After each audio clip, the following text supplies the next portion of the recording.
ನೀವು ರಾಮಾಯಣ ನೋಡಿರಿ, ಮಹಾಭಾರತ ನೋಡಿರಿ, ಎಷ್ಟು ಕಷ್ಟಗಳಿದ್ದು.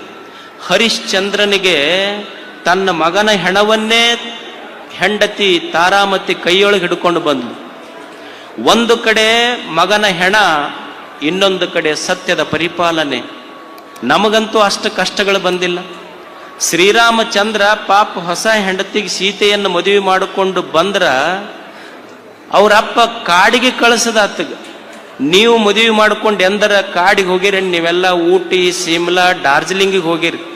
ಅವರೆಲ್ಲ ಪಾಪ ಕಾಡಿಗೆ ಹೋದ್ರೆ ಅಷ್ಟೇನ್ರ ಕಷ್ಟ ಬಂದೈತೆ ನಿಮಗೆ ಹೇಳಿ. ಅಂದ್ರೆ ಜೀವನದಲ್ಲಿ ಕಷ್ಟಗಳು ಬರವೇ ದೇವನಿಗೆ ಪ್ರಾರ್ಥನೆ ಮಾಡುವುದಿಷ್ಟೇ. ಭಗವಂತನೇ, ನಾನು ನಿನ್ನ ಗರ್ಭಗುಡಿಯ ಮುಂದೆ ಪ್ರಾರ್ಥನೆ ಮಾಡುವುದು ಜೀವನದಲ್ಲಿ ಕಷ್ಟಗಳನ್ನು ಕೊಡಬೇಡ ಅಂತ ಮಾಡುವುದಿಲ್ಲ, ನೀನು ಕೊಟ್ಟ ಕಷ್ಟಗಳನ್ನು ತಾಳಿಕೊಳ್ಳುವ ಸಾಮರ್ಥ್ಯ ಕೊಡು ಅಂತ ಭಗವಂತನಿಗೆ ಬೇಡುಕೊಂತನಲ್ಲ, ಅವ ಸಂತ ಅಷ್ಟೇ, ಅವ ಶಾಂತ. ನಾವೇನು ಮಾಡ್ತೀವಿ, ಬುದ್ಧನಿಗೂ ಜೀವನದಲ್ಲಿ ಕಷ್ಟ ಬಂತು, ದುಃಖ ಬಂತು, ಬರಲಿಲ್ಲೇನು? ಅವ ದುಃಖ, ಬುದ್ಧನಿಗೂ ನಮಗೂ ವ್ಯತ್ಯಾಸ ಏನು ಅಂದ್ರೆ, ಬುದ್ಧ ದುಃಖ ಯಾಕೆ ಬಂತು ಅಂತ ತಿಳ್ಕೊಳ್ಳಕ್ಕೆ ಮನೆ ಬಿಟ್ಟ, ನಾವು ದುಃಖ ತಾಳಾರ್ದಕ್ಕೆ ಮನೆ ಬಿಟ್ಟಿವ ಅಷ್ಟೆ. ಅವ ದುಃಖ ಅಂದ್ರೆ ಏನಂತ ತಿಳ್ಕೊಳ್ಳಕ್ಕೆ ಮನೆ ಬಿಟ್ಟ, ನಾವು ದುಃಖ ಅಂತ ತಾಳ್ಕೊಳ್ಳಾರ್ದಕ್ಕೆ ಮನೆ ಬಿಟ್ಟಿವಿ. ನಮಗೆ ಕಷ್ಟಗಳು ಬಂದು ಅಂದ್ರೆ ನಾವೇನು ಮಾಡ್ತೀವಿ, ದೇವ್ರ ಹತ್ರ ಹೋಗ್ತೀವಿ. ಯಾವ ದೇವ್ರ ಚಲೋ ಅದಾವ ನೋಡ್ತೀವಿ. ರಾಮನ ಗುಡಿಗೆ ಹೋಗ್ತೀವಿ. ರಾಮ ಅಂತಾನ, ಏನ್ ನಿಮ್ಮದ ಚಲೋ ಇತ್ತು, ನಮ್ಮದೇನು 14 ವರ್ಷ ವನವಾಸಕ್ಕೆ ಹೋಗಿ ಬಂದ್ರು ಮುಗಿಲಿಲ್ಲ, ನಮ್ಮದು ಮತ್ತೆ ತ್ರಾಸಿತ್ತು. ರಾಮದೇವ್ರ ಚಲೋ ಇಲ್ಲ ಅಂತ ಹನುಮನ್ ದೇವ್ರ ಗುಡಿಗೆ ಹೋದೆವು. ಮಾರುತಿ ಗುಡಿಗೆ ಹೋಗಿ ನಮಸ್ಕಾರ ಮಾಡ್ದ. ಮಾರುತಿ ಕೇಳ್ದೆ, ಯಾಕೆ ಬಂದಿಯಪ್ಪ? ಭಾಳ ಕಷ್ಟ ಐತಪ್ಪ ದೇವ್ರೆ, ನಾನು. ಏನೈತಿ?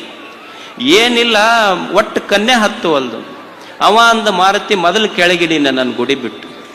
ನೀ ಲಗ್ನ ಆದವ್ರು ಜಗಳ ಬಿಡ್ಸಕ್ ಹೋಗಿ ನಾವು ಹಂಗ ಕುಂತೀವಿ, ಇನ್ನು ನಮ್ದು ಏನು ಹರ ಇಲ್ಲ, ಶಿವ ಇಲ್ಲ. ನೀವು ಲಗ್ನ ಆದವ್ರು ನಮ್ಮ ಸಮೀಪ ಬರಬೇಡ್ರಿ ಅಂದವ್. ಯಾರು ಗಣಪತಿ ಹತ್ರ ಹೋದ. ಅವ ಅಂದ, ಕೋಡಿ ಸುಮ್ಮನೆ ಆರಾಮಿರ್ಬೇಕು ನೋಡಿ, ನಾವು ಹೆಂಗೆ 5 ದಿವ್ಸ ಇದ್ದು ಮಜಾದಾಗಿದ್ದು 1 ದಿವ್ಸ ಹೋಗ್ಬಿಡ್ತೀವಲ್ಲ, ಹಂಗೆ ಹೋಗ್ಬಿಡೋದು ಅಷ್ಟ. ದೇವ್ರು ಏನು ಆಯುಷ್ಯ ಕೊಟ್ಟಾನ, ಆನಂದವಾಗಿದ್ದು ಹೋಗ್ಬೇಕಪ್ಪ, ಬಹಳ ತಲೆ ಕೆಡಿಸ್ಕೋಬಾರ್ದಂದವ್. ಅಂದ್ರೆ ಏನು ಜೀವನದಲ್ಲಿ ಕಷ್ಟಗಳು ಬರ್ತಾವ, ತಾಳ್ಮೆ ಇರಬೇಕು ಮನುಷ್ಯನಿಗೆ. ಯಾವನು ತಡ್ಕೊಂತನಲ್ಲ, ತಾಳ್ಮೆ ಇದ್ದವನು ಗುರು. ಶಾಂತಃ ಮಹಾಂತಃ. ಯಾವನ ಮನಸ್ಸು ದೊಡ್ಡದೈತಲ್ಲ ಅವ ಗುರು. ಯಾರ ಮನಸ್ಸು ದೊಡ್ಡದೈತಿ ಅವನೇ ಗುರು. ಗುರು ಅಂದ್ರೆ ಏನಲ್ಲ, ಯಾರ ಮನಸ್ಸು, ಯಾವನು ಹಸಿದವನೇ ಗುರು ಆಗಬೇಕಾದ್ರೆ ಏನೂ ಮಾಡಬೇಕಿಲ್ಲ, ಕಾವ್ಯ ಹಾಕಬೇಕಂತಲ್ಲ, ಹಿಮಾಲಯಕ್ಕೆ ಹೋಗಬೇಕಂತಲ್ಲ.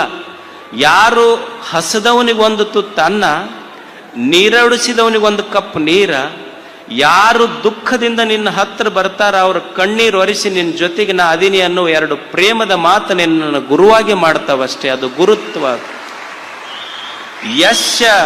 ಯಶ ಆತ್ಮ ಮಹಾನ್ ಸಹ ಮಹಾತ್ಮ ಅಷ್ಟೆ. ಅಂದ್ರೆ ನನ್ನವರು ಅಂತ ಭಾವ ಬರಬೇಕಷ್ಟೆ. ಅನ್ನವನ್ನು ಇಕ್ಕುವುದು, ನನ್ನಿಯನ್ನು ನುಡಿಯುವುದು, ತನ್ನಂತೆ ಪರರ ಬಗೆದೊಡೆ ಕೈಲಾಸ ಭಿನ್ನಾಣವಕ್ಕೂ ಸರ್ವಜ್ಞ. ಎಲ್ಲರನ್ನ ಯಾರು ನನ್ನವರು ಅಂತ ಅಪ್ಪುಗೊಂತಾರ ಅವರು ಗುರು ಆಗ್ತಾರಷ್ಟೆ. ಎಲ್ಲರನ್ನ ಅಪ್ಪಿಕೊಳ್ಳುವ ಗುಣ ಬೇಕು ಮನುಷ್ಯನಿಗೆ.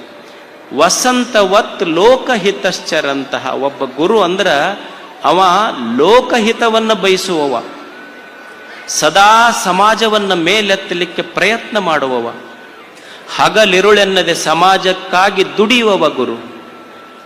ಹಿಂದೆ ಬುದ್ಧನ ಕಾಲದಲ್ಲಿ ಒಬ್ಬ ಉಪಗುಪ್ತ ಅಂತ ಇದ್ದ.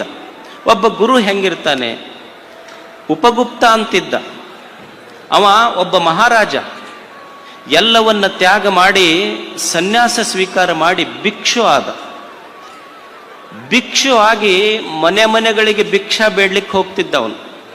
ಒಂದು ಪಾತ್ರೆಯನ್ನು ಹಿಡ್ಕೊಂಡು ಸುಂದರ ಯುವಕ ತರುಣ ಸನ್ಯಾಸಿ ಉಪಗುಪ್ತ ಒಂದು ಭಿಕ್ಷಾ ಪಾತ್ರೆ ಹಿಡ್ಕೊಂಡು ಮನಿ ಅಡ್ಡಾಡ್ತಿದ್ದ. ಒಂದು ಓಣಿಯಲ್ಲಿ ಒಬ್ಬ ನರ್ತಕಿ, ಆ ನರ್ತಕಿಯ ಮುನೆಯ ಮುಂದೆ ಹೋಗಿ ಭಿಕ್ಷಾ ಬೇಡದ.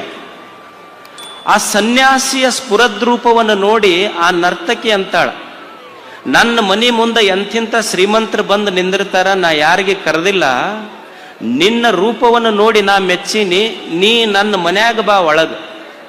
ನೀ ನನ್ನ ಮನ್ಯಾಗ ಬಂದ್ರ ಈ ಭಿಕ್ಷಾ ಬೇಡೋದು ಹತ್ತೋದಿಲ್ಲ, ನಿನಗೆ ಅನ್ಯಾಕ, ನಾನೂ ನಿನ್ನವಳು, ಈ ಸಂಪತ್ತು ನಿನ್ನದಾಗ್ತದೆ. ನರ್ತಕಿ ಅಂತಾಳೆ, ಮನ್ಯಾಗ ಬಾ ನೀನು.